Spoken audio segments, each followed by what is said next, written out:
The night was the kind of cold that made Memphis feel like a different city. Streets emptied out, streetlights blurring in the fog, the kind of silence that pressed against your chest if you stood in it too long. Eleanor Mercer was driving home from evening prayer when her headlights swept across Riverside Park and caught something that made her foot ease off the gas. 5 people on a bench. A woman, 4 children. The smallest one bundled inside a jacket that wasn't hers, pressed against her mother's side like she was trying to disappear into her. The oldest boy, couldn't have been more than 8, was sitting straight up at the edge of the bench, eyes open, watching the dark. Eleanor pulled over. She told herself she just wanted to make sure they were all right. She crossed the wet grass. The woman looked up, and Eleanor Mercer stopped breathing, because the face looking back at her was Marisol Bennett's face. Not exactly, but close enough to reach into Eleanor's chest and pull something loose that had been locked tight for 15 years. She had a debt she'd never paid, and it had just found her. If this kind of story speaks to you, the ones about ordinary people carrying extraordinary weight, consider subscribing. There's more where this came from, and every story is worth hearing to the end.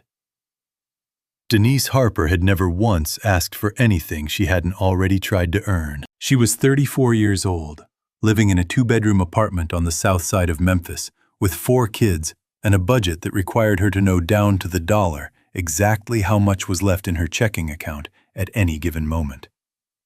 Jalen was 8, Amara was 6, Theo had just turned 5, and Lila the baby, the one who still smelled like powder and sleep even when everything else was falling apart, was 18 months old. Their father had left when Lila was 4 months. No fight, no warning. Just a Tuesday morning when Denise woke up and his side of the closet was empty. She hadn't heard from him since, and after the first few months of waiting for a call that never came, she stopped expecting one. She worked as an administrative coordinator at a community health clinic on Poplar Avenue. The pay wasn't generous, but it was steady, and Denise had built her life around steady things. She paid rent on the first of every month without exception. She kept the apartment clean. She packed lunches, folded laundry, helped with homework, gave baths, read bedtime stories, and then sat at the kitchen table after the kids were asleep to go over bills, job postings, and the slow math of trying to make a life that worked. Jalen, her oldest, understood more than any 8-year-old should have to. He knew which nights his mother sat at that table longer than usual. He'd started setting his own alarm so she didn't have to wake him.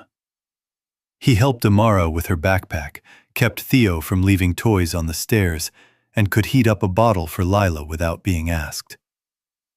Denise saw all of it. She told him he didn't have to, and he just looked at her in that quiet way of his, like he'd already made up his mind, and kept doing it anyway. She didn't see her children as a burden. She never had. They were the thing that made the math worth doing. They were the reason she got up when she didn't want to, applied for jobs she felt underqualified for, smiled at landlords who looked at her sideways. They were the reason she kept going, even when going felt like walking into wind. Calvin Mercer was 53 years old and had spent the last 2 decades building what he called a simple life, which was his way of saying he'd built walls around it and called them principles. He owned 4 rental properties in working-class neighborhoods across Memphis. He was not a cruel man, and he would have pushed back hard against anyone who called him one. He paid his taxes, showed up for his neighbors, gave to the church collection plate every Sunday. What Calvin believed, and believed genuinely, was that a man had to protect what he'd built. That helping people too deeply meant inviting their problems through your front door. That sentiment was a liability, and he'd learned that lesson in ways he didn't talk about. His wife, Eleanor, was 61 and had spent 20 years as a labor and delivery nurse before her knees gave out and she retired early. She had been, for most of their marriage, the warmer of the two, the one who remembered birthdays, who brought food to sick neighbors, who stayed after church to help stack chairs. But something had shifted in her years ago, quietly and without announcement, the way a foundation settles. She still did those things. She just did them with a kind of careful distance now, like she was going through motions she'd once felt deeply and was waiting to feel them again. The house they shared on Dunmore Street was clean and well kept, with a front porch that got good afternoon light and a kitchen that smelled like coffee most of the morning. They ate dinner together. They went to church on Sundays. They were, by any visible measure, a solid couple. But there was a room at the end of the upstairs hallway that neither of them mentioned. Calvin had filled it over the years with fishing gear and toolboxes and cardboard boxes of things that didn't have anywhere else to go. Eleanor walked past it every day without looking at the door directly, the way you learn not to look at something that used to mean everything. And on the shelf above Eleanor's side of the bed, there was a small wooden box. She knew it was there. She knew exactly what was inside it. 3 photographs, a thin silver bracelet, and a letter from someone she hadn't let herself think about in years. She hadn't opened the box since she'd put those things inside it. She told herself she would, someday, when she was ready. Someday had stretched into 15 years without her quite noticing. The notice came on a Thursday. A single sheet of paper slipped under every door in the building. Clean white letterhead, formal language, the kind of letter designed to sound reasonable while delivering something that wasn't. The building had been sold to a development group out of Nashville. All current tenants were required to vacate within 30 days. The new owners planned to renovate and reposition the units at market rate. Denise read it twice, standing in her doorway. Lila on her hip, Theo pulling at the hem of her shirt. Then she folded it in half, put it on the kitchen counter, and started making dinner. She didn't panic. Panic was a luxury she couldn't afford. What she could afford to do was start looking first thing in the morning. She started making calls that weekend. The first landlord sounded promising on the phone. 3 bedrooms south, Memphis utilities included. When Denise mentioned she had 4 children, the man's voice changed. He said he'd need to think about it. He never called back. The second was a woman who managed a small complex off Summer Avenue. She smiled warmly, walked Denise through a unit with new flooring and fresh paint. Then she asked how many children. Denise told her. The woman said the unit had just been rented. The for rent sign was still in the window when Denise walked back to her car. The third landlord didn't bother with pleasantries. 4 kids is too much liability, he said. I'm not set up for that kind of wear. Denise thanked him, hung up, and sat in her car for 3 minutes before she trusted herself to drive. She heard it so many times over the next 2 weeks that she stopped reacting. The words changed. Too much noise, too much wear, already taken. Not the right fit, but the meaning was always the same. 4 children meant risk. 4 children meant no. She kept looking. She called every program, every nonprofit housing list, every church outreach she could find. The transitional shelter downtown had a 6-week wait list. The county assistant's office told her she didn't quite qualify for emergency placement because she was still employed and not yet technically homeless. She was the kind of poor that fell between the lines, too stable to qualify, too stretched to survive. On the 15th day, she found the listing for Calvin Mercer's property. 3 bedrooms on Arden Street available immediately. Landlord listed as responsive and flexible. She called from the parking lot of the clinic during her lunch break. Calvin answered on the second ring. His voice was steady and unhurried. He asked about her employment, she told him. He asked about her rental history. She told him that too. Every address, every landlord's name. Not a single late payment in 6 years. He said it all sounded fine and told her she could come by Saturday morning to see the place. She allowed herself, just briefly, to feel something close to relief. Saturday came gray and cool. Denise dressed the kids carefully, not to impress, but because she understood that people made decisions based on what they saw in the first 10 seconds. And she wanted Calvin Mercer to see a family that was doing their best. Jalen wore his navy pullover. Amara had her hair in 2 neat braids. Theo had insisted on wearing his rain boots despite there being no rain, and Denise had picked her battles. Lila was strapped into the carrier on Denise's chest, wide awake and looking around at everything. They drove to Arden Street and parked in front of a tidy brick house with a covered porch and a yard that got good light. Calvin Mercer was already outside, hands in his jacket pockets. He saw Denise first. He nodded, started toward them. Then his eyes moved to the children, Jalen, Amara, Theo, Lila, and he slowed. His expression didn't change, exactly. It just closed. He counted them. Denise watched him do it. "This is all of them?" he asked. "Yes," she said. 4. He was quiet for a moment. Then he said the unit wasn't going to be a good fit. Too many occupants for the square footage, he said. Wear and liability. He was sorry she'd made the drive. Denise didn't move. She looked at him the way she'd learned to look at people who were about to disappoint her. Steady, clear, without giving them the satisfaction of seeing it land. "Mr. Mercer," she said, "I've been paying rent on time for 6 years without a single notice. My kids are well behaved. I work full-time. I'm not asking you to take a risk. I'm asking you to give me the same chance you'd give anyone else." Calvin looked at her for a moment. Then he said he was sorry. And he meant it in the way people mean things when they've already decided. He went back inside. The door closed. Denise stood on the sidewalk with her 4 children and the quiet understanding that she had run out of options.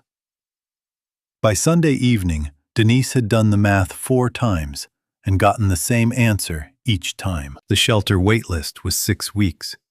Her lease expired in 15 days. The motel on Winchester Road took cash and didn't ask questions, but a single room for 5 people was $83 a night, and she had $412 left in her account after this week's groceries. That was 5 nights. Maybe less if Lila needed more formula, or Theo's cough got worse and she had to make a pharmacy run. 5 nights wasn't a solution. 5 nights was just postponing the same problem at a higher cost. She sat at the kitchen table after the kids were in bed and went through every number again. It didn't change. She closed her notebook. She looked at the walls of the apartment she'd lived in for 3 years. The crayon mark on the baseboard she'd never fully scrubbed out. The hook by the door, where all 4 kids hung their backpacks in a pile because there wasn't enough room to hang them separately. She'd made this place work. She'd always made things work. She thought about what it would mean to spend the $400 on motel nights. It would buy warmth and a locked door and 5 days to keep trying. But it would leave her with nothing. No buffer for food, no bus fare, no margin at all. If she hit another wall at the end of those 5 days, she'd be in exactly the same position, except broke. She made her decision the way she made most hard decisions. Quietly, without ceremony, and without letting herself feel it fully, until there was time for that later. She would keep the money. She would find somewhere safe to get through the night. She would keep going in the morning. She woke the kids gently and told them they were going on a little adventure. Jalen looked at her with those eyes that knew too much and said, "Okay." Amara asked if she could bring her stuffed bear. Theo had fallen back asleep before they reached the car. Denise carried Lila in the carrier and drove to Riverside Park, where the streetlights were bright and the benches near the main path were visible from the road. She chose the bench closest to the lamp. She settled the kids as best she could. Lila tucked inside her jacket. Theo and Amara wrapped together under the single thin blanket she'd grabbed from the hall closet. Jalen sitting at the far end of the bench with his backpack in his lap, watching. "You don't have to stay awake," she told him. "I know," he said. He didn't close his eyes. The temperature dropped. Denise pulled Lila closer and watched her breath make small clouds in the cold air. She kept her mind moving forward, because forward was the only direction that did any good. She didn't hear the car slow down. She didn't notice the headlights until they'd already swept across the bench and stopped. She looked up and saw a woman crossing the wet grass toward her older, in a church coat, moving like someone who wasn't sure what she was walking toward, but had decided to walk anyway. Denise straightened. She prepared her face for whatever was coming. The woman stepped into the lamplight and stopped. She was staring at Denise like she'd seen something that had no right to be standing there. Eleanor didn't explain much. She just said, "Your children are cold. I have room," and walked back to her car like the decision had already been made, and she was simply waiting for Denise to catch up. Denise didn't move right away. She'd heard too many versions of unexpected kindness that turned into something else. A condition, a lecture. A hand extended just far enough that you had to humiliate yourself to reach it. She looked at the woman's car, then at her children, then at Lila's small face pressed against her chest. She picked up the blanket and followed. The house on Dunmore Street was warm and smelled like coffee and old wood. Eleanor turned on the hallway light and led them through to the living room without turning on the overhead softer, that way less startling. Denise stood just inside the door and watched her children encounter the space. Theo moved toward the sofa, slowly, like he was approaching something that might disappear. He pressed his palm flat against the cushion, testing it. Then he sat down so carefully it almost broke something in Denise's chest. Amara was still holding her stuffed bear tight against her ribs, and she looked up at Eleanor and asked, barely above a whisper, if the bear could sleep on a pillow. Eleanor said, of course it could. Lila, half asleep and warm again, had stopped fussing the moment they came inside, and was now blinking slowly in the hallway light, one fist curled around Denise's collar. She looked at Eleanor with the serious, evaluating expression that babies reserve for strangers they haven't decided about yet, and then said, with great confidence, "Nora." Eleanor blinked. What did she say? "She can't say Eleanor yet," Denise said. "She lands on Nora." Something moved across Eleanor's face there and gone, like a word she'd stopped herself from saying out loud. Jalen hadn't sat down. He stood near the front door with his backpack still on, jacket still zipped, watching the room the way he watched everything, cataloging exits, reading the temperature of things. Denise caught his eye and gave him a small nod. He unzipped his jacket.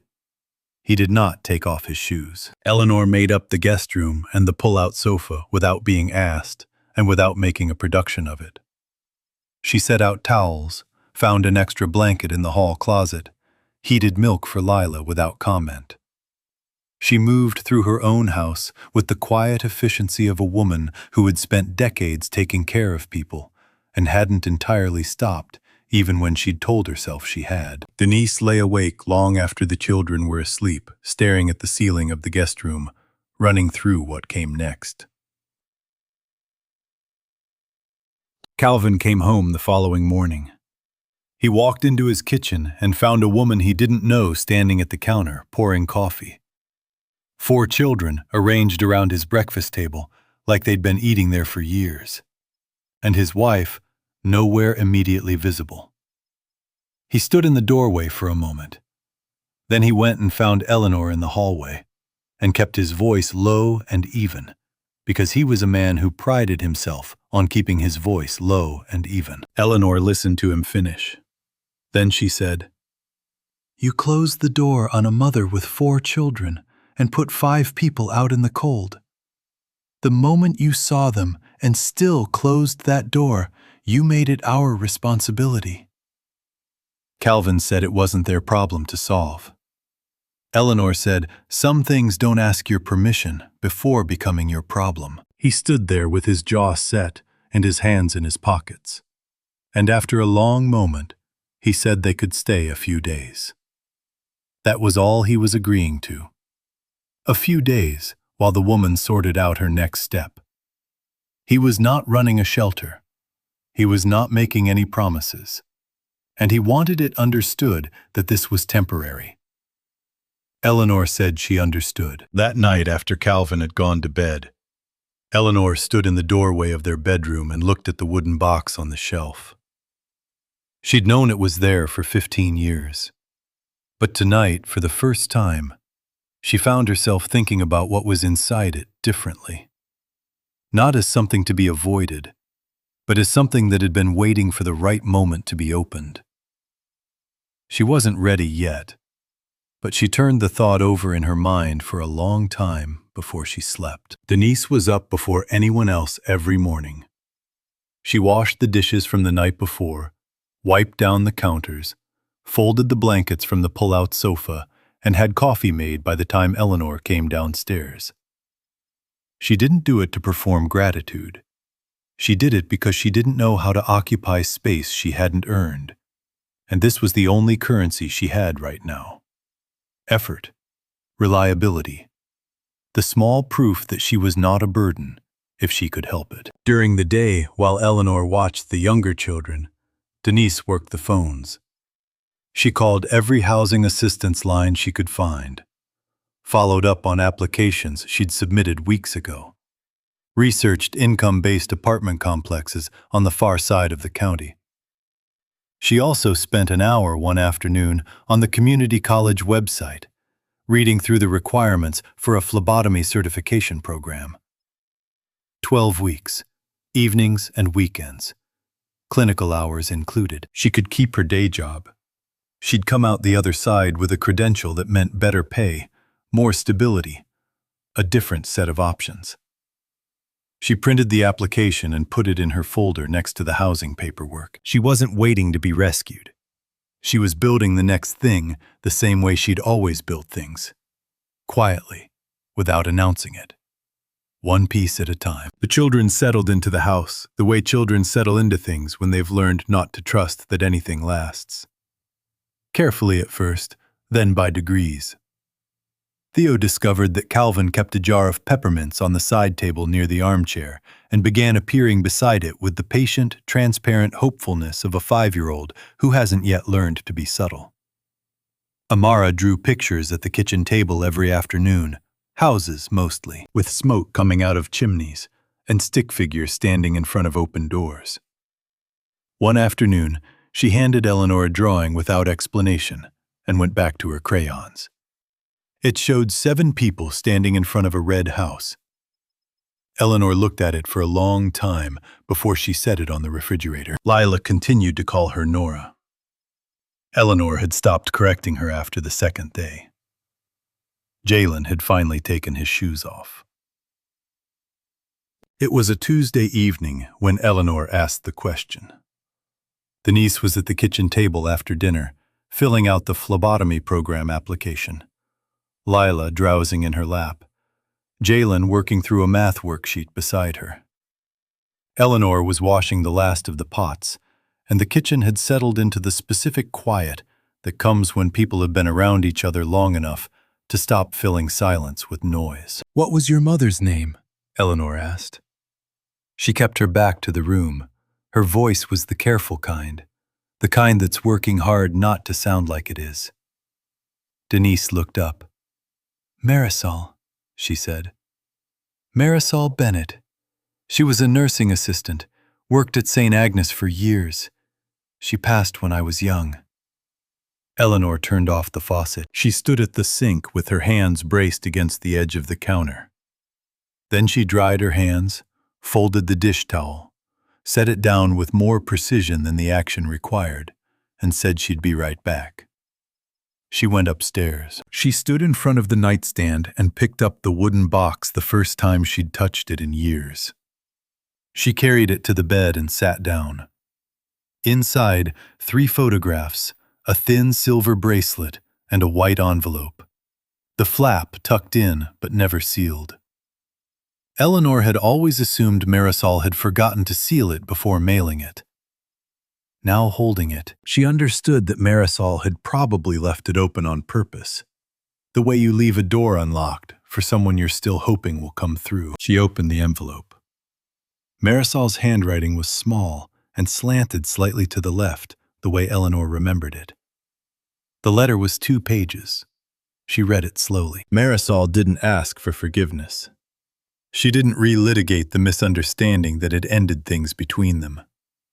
She wrote about her life, her health, what she was facing. She wrote about Denise, about who her daughter was, about what she hoped for her. And then, near the bottom of the 2nd page, a single sentence that Eleanor had to read 3 times before she could hold it steady. If my girl ever comes to your door needing help, please open it. That's all I'm asking. Eleanor sat on the edge of the bed for a long time. Then she put the letter back in the envelope, set the box on the nightstand where she could see it, and went back downstairs. Eleanor told Calvin that night. She sat across from him at the kitchen table after the children were in bed and Denise had gone upstairs. And she told him everything. Marisol, the misunderstanding, the years of silence, the letter she'd kept for 15 years and finally opened that evening. She told him who Denise was, not just a woman who needed a place to stay. The daughter of the person who had sat with Eleanor in a hospital room on the worst night of her life and not left until morning. Calvin listened without interrupting. When she finished, he was quiet for a moment. Then he said, "So this is about guilt." Eleanor said, "This is about a promise." He said there was a difference between a debt Eleanor carried and a decision that affected both of them. He said she'd brought a stranger into their home without asking him, and now she was telling him it wasn't really about the stranger at all. It was about something that happened before he even knew the full story. He said he felt like he'd been handed a conclusion and asked to agree with it. Eleanor said, "I'm not asking you to agree with it. I'm telling you why I can't walk away from it." The argument that followed wasn't loud. It was the kind of argument that long marriages produce low-voiced and precise, each person knowing exactly which words would land and choosing most of them carefully. Calvin said Eleanor was letting emotion override judgment. Eleanor said Calvin had turned judgment into a way of never having to feel anything. He said that wasn't fair.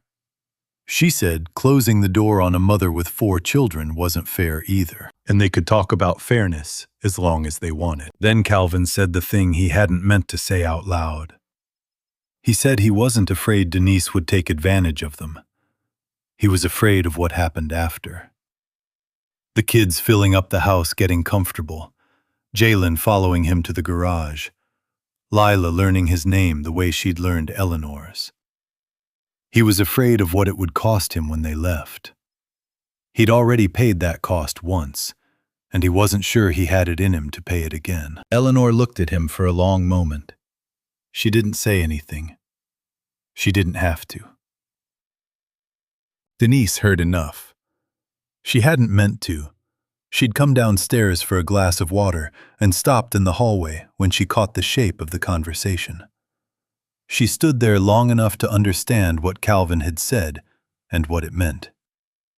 She went back upstairs and sat on the edge of the guest bed and looked at the wall. She thought about the phlebotomy application in her folder. She thought about Jalen's backpack hanging on the hook by the door downstairs, finally in the same row as everyone else's. She thought about Amara's drawing on the refrigerator. She sat with it for a while. She turned it over the way she turned over every hard thing, looking for the part of it she could actually act on.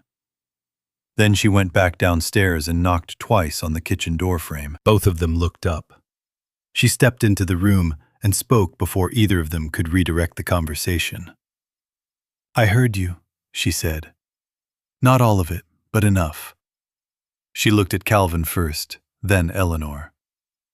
"I'm not going to be the reason this house breaks. I'll find somewhere to go. I'll figure it out by morning."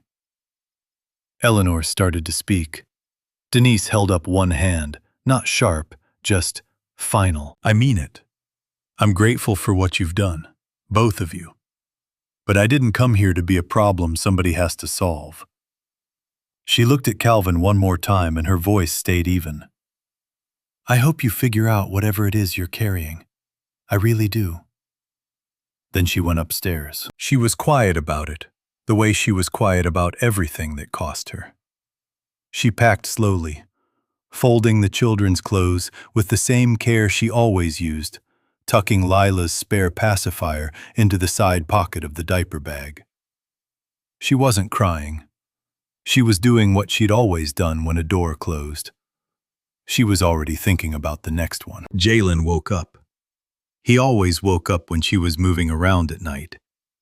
He appeared in the doorway, in his socks backpack strap already in his hand out of muscle memory, and looked at her with those two old eyes. "Where are we going this time, Mom?" Denise stopped folding. "We'll figure it out, baby. We always do." He nodded slowly, the way he always did when he believed her and was worried at the same time. He picked up Amara's bear from the nightstand and held it, waiting. Calvin was standing in the hallway. He'd heard Jalen's voice and come to the top of the stairs, and now he was standing there in the half-dark, looking at a boy with a backpack and an 8-year-old's careful face, and he couldn't move. Jalen looked at him. "Do we have to go because we broke something?" The hallway was very quiet. Eleanor appeared at the other end of it, and she was holding the wooden box. Eleanor didn't say anything at first. She stood at the end of the hallway, holding the wooden box against her chest, looking at her husband, looking at the boy, looking at Denise in the doorway of the guest room with a half-packed bag at her feet. The hallway light was dim, and the house was very still. And for a moment, nobody moved, like they were all waiting for someone to decide what kind of moment this was going to be. Then Eleanor opened the box and took out the letter. She didn't hand it to anyone. She just read the last line out loud, the way you read something when you need to hear it, outside of your own head, to know if it's real. "If my girl ever comes to your door needing help, please open it. That's all I'm asking." Denise went still. She knew her mother's name had come up earlier in the week. Eleanor's reaction at the kitchen sink had told her that much.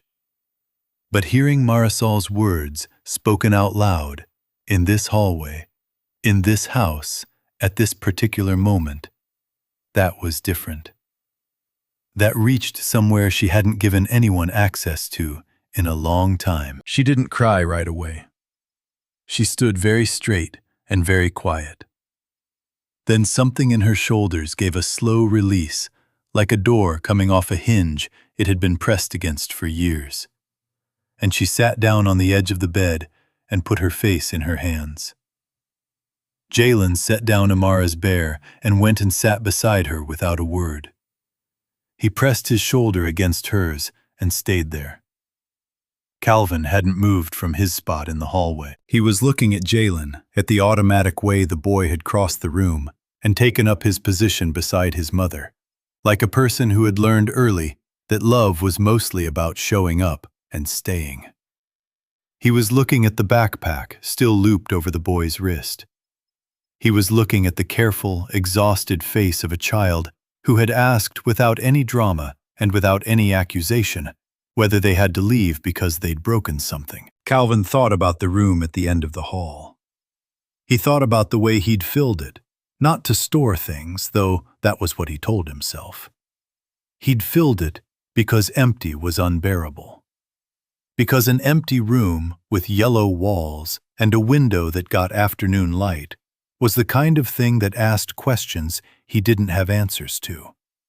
And it was easier to put a toolbox in front of it than to stand there and let it ask. He thought about what Eleanor had said at the kitchen table. You turned judgment into a way of never having to feel anything. He walked back down the hallway to the room at the end, opened the door, and turned on the light. He was in there for a long time. Eleanor came and stood in the doorway after a while, and watched him move through it, lifting boxes, carrying them out, setting them against the wall in the hallway. He wasn't fast about it. He stopped several times and stood with his hand resting on the windowsill or the baseboard, looking at the floor. When he turned around and saw her standing there, he said, "This room has been closed long enough." Eleanor nodded. She didn't trust her voice right then. They stood in the empty room together for a moment. The yellow walls, the window with its afternoon light, the particular silence of a space that had been holding its breath for years and was finally being allowed to exhale. Then Calvin walked back down the hallway to the guest room. Denise was still sitting on the edge of the bed, Jalen beside her. The bag was still half packed on the floor. Calvin stood in the doorway, and when he spoke, his voice was different. Not softer exactly, but without the layer of management it usually carried. "You don't have to go anywhere tonight," he said. Denise looked up at him.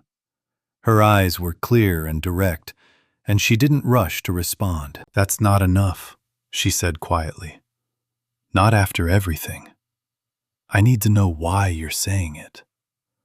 Calvin held her gaze. He didn't look away. "Because I was wrong," he said. "And it's time I said so to your face."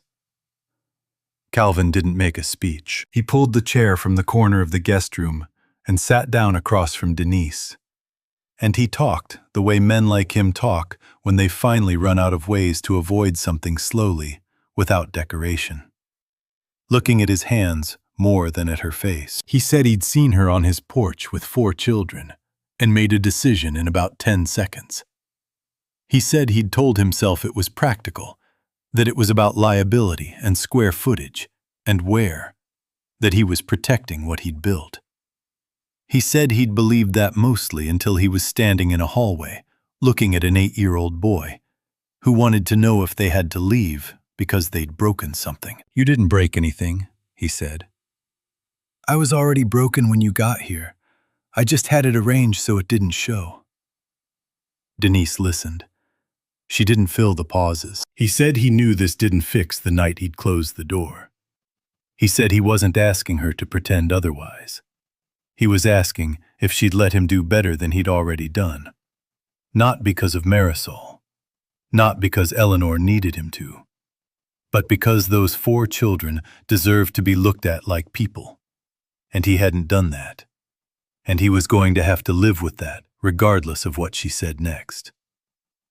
When he finished, the room was quiet. Denise looked at him for a long moment. Then she said, "I'll stay.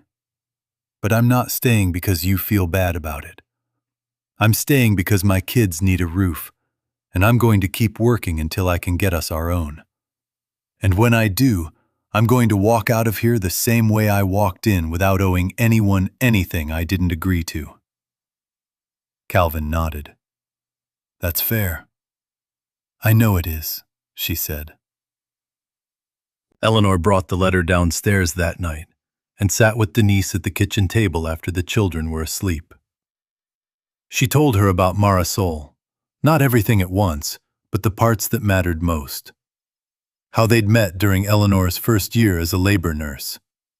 How Marisol used to bring food to the break room on double-shift nights. How she'd been the one sitting beside Eleanor in the hospital when the worst thing happened.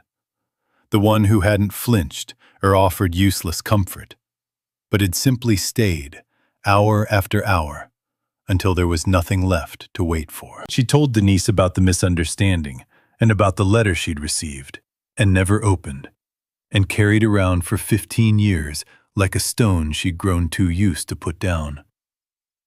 Denise listened to all of it. She asked a few quiet questions, What did she look like? What did she talk about? What did she love? Eleanor answered each one. At some point, Denise reached across the table and put her hand over Eleanor's, and neither of them said anything for a while. Outside, the neighborhood was still. The kitchen light was warm and low.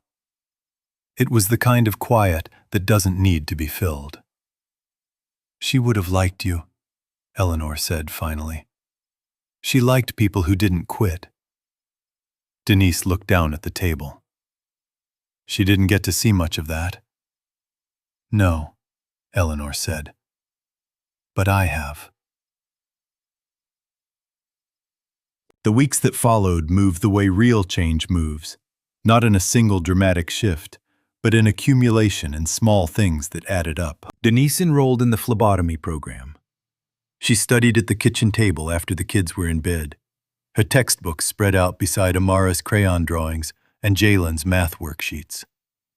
Eleanor watched the younger children on class nights without making it feel like a favor. She taught Amara how to braid, let Theo help her water the plants on the back porch, read to Lila every afternoon in the armchair by the window while Lila called her Nora and pulled at her reading glasses. Calvin taught Jalen how to use a level, how to tell when a hinge needed tightening, how to patch a small hole in drywall so it disappeared completely. Jalen was a serious student. He asked good questions and didn't pretend to understand something he didn't, which Calvin respected more than he said out loud. On a Saturday in late January, the two of them built a set of bunk beds for the room at the end of the hall, the one with the yellow walls and the afternoon light. Amara had requested yellow. Calvin had not pointed out that the walls were already yellow. He'd just painted them again a shade brighter and said nothing about it. Theo declared the bunk beds the best thing he had ever seen. He climbed to the top and refused to come down for dinner. Denise passed her certification exam on the first try. She got the call on a Wednesday afternoon and sat in her car in the community college parking lot for a few minutes before she trusted herself to drive. Then she drove to Dunmore Street and told Eleanor, who hugged her in the kitchen doorway without saying anything, which was exactly the right response. She was hired at Regional Medical Center 3 weeks later. Day shift, consistent hours benefits. A salary that for the first time gave her room to breathe. Calvin gave her the lease for a unit on Arden Street, 3 bedrooms, south-facing windows, a yard with good light. The same address where he'd once closed the door on her. The rent was fair. He wrote it up as a standard agreement, no different from any other, and slid it across the table without ceremony. "This isn't charity," he said.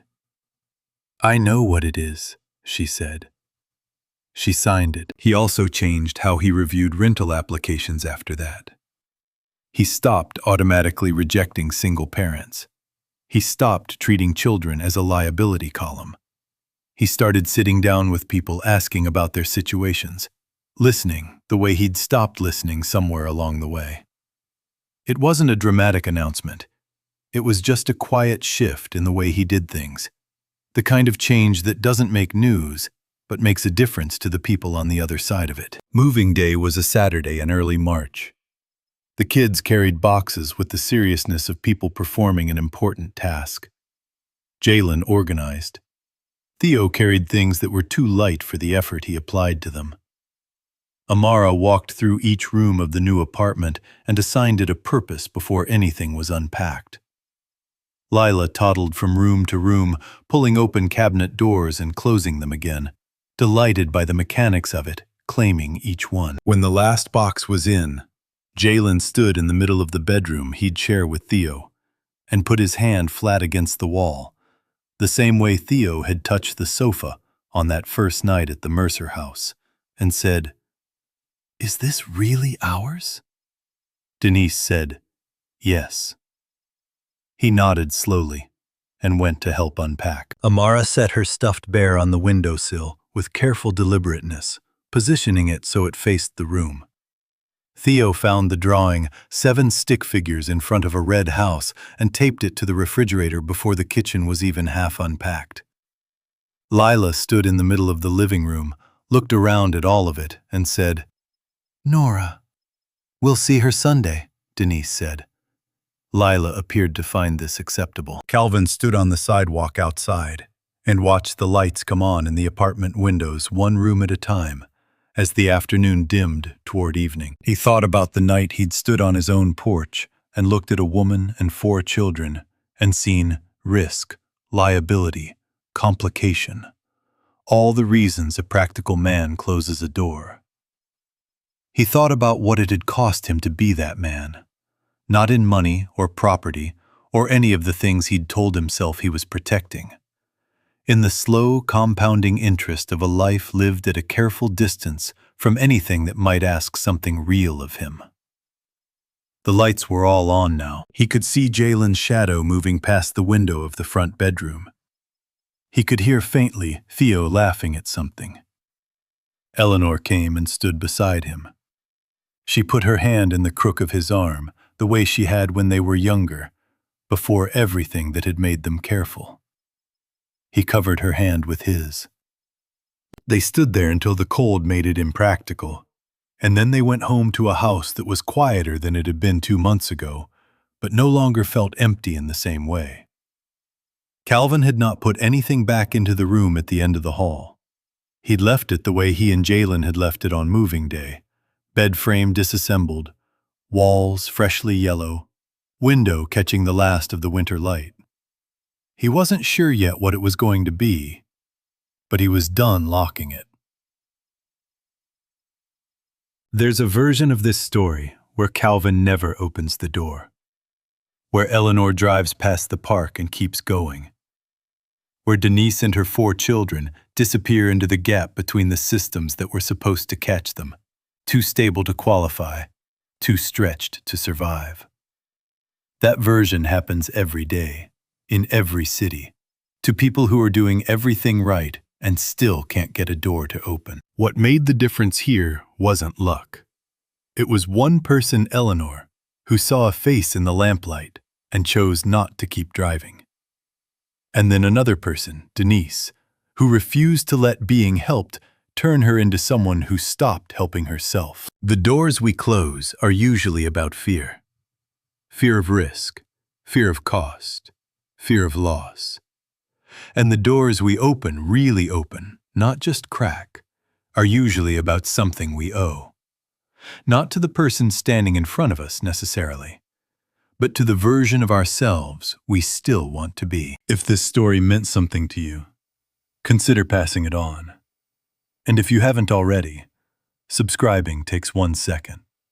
It's the easiest way to make sure the next story finds you, because there are more of them, and every one of them is worth hearing to the end.